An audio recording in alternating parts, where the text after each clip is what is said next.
How's it going, guys? I'm Mike Dwyer from the Bunker Recordings and BetterMixes.com. And after making my video about sidechaining guitars and vocals to clear up room in your mix for your vocal, I had some people asking me about sidechaining kick and bass.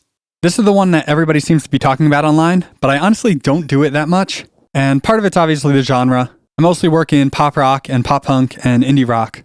In other styles, it might be necessary more often, but I just happened to be working on a song where I did need to use this technique, so I figured I'd show it to you guys. So in this song, we have 4 sources of low end. We have an electronic kick drum. We have a real kick drum. In this case, it's a sample, but the same thing would apply even if it wasn't a sample. Then we have our bass. And we have some kind of sub-bass synth. So altogether, this is a lot of low end. And because these are all playing different rhythms at different times, for instance, you can see here, the electronic kick drum is just doing a 4 on the floor thing, but then our drum set has the kick drum doing a more intricate pattern. So I didn't want to just pick one thing and let that dominate the low end and cut a ton of low end out of all the others, because then when certain elements aren't playing, the low end would sound really wimpy. So let's take a look at what I did. So I started with the electronic kick drum here. This is just doing a 4 on the floor basically through the whole song. So that was really kind of the foundation for me.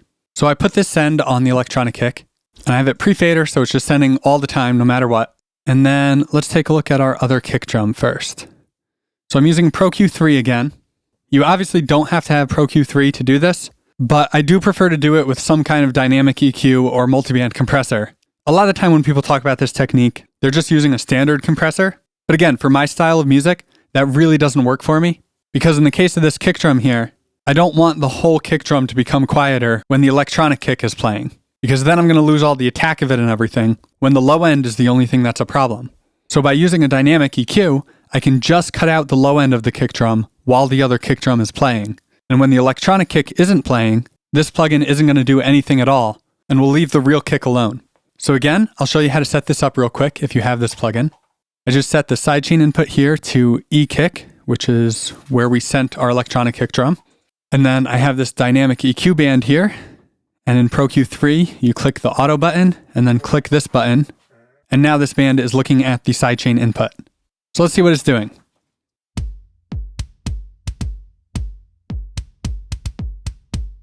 So yeah, you can see it's just cutting 60 hertz every time the electronic kick hits. So if we just listen to this kick without the electronic one, try to pay close attention to the low end here. Any of these hits that line up with the electronic kick above it, those should have less low end than these ones in between. So see if you can hear that.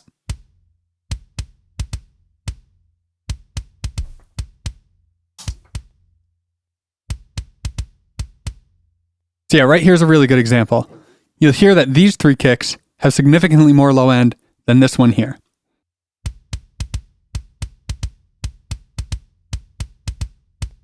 Hopefully you can hear that if you're listening on headphones or good speakers. So now I'm doing something very similar on my bass. Once again, right around 60 hertz, more or less the same thing. This time cutting quite a bit, looks like maybe 8 decibels or something.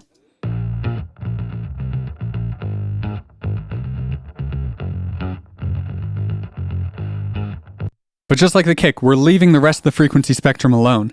If you did this with a standard compressor, you would really hear the bass pumping, which might be cool for some songs, but it's not what I was looking for here. Just trying to control the low end. So yeah, this is the frequency we're listening for. And then more or less the same thing over here on our sub bass. This time we're doing a little more. We're using a shelf instead of a bell. And we've got the shelf way up here at about 250 hertz. So yeah, we're just chopping all the low end here while that kick drum is playing.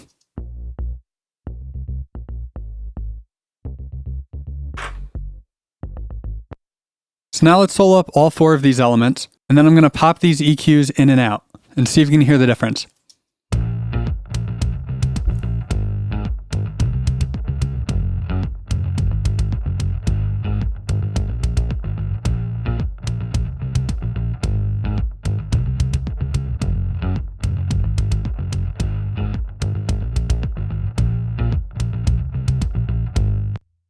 So again, if you've got some good speakers, you should be able to hear that.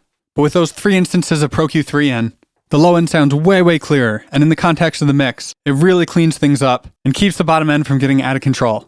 So if you use sidechain compression on your kick and bass, or maybe you tried it and you weren't crazy about the results you were getting, try giving this version of it a shot with a dynamic EQ or a multiband compressor to see if that works better for you. But anyway, I hope you found this video helpful, and if you did, be sure to leave a thumbs up and subscribe, and head on over to bettermixes.com to grab a free copy of my Ultimate EQ cheat sheet.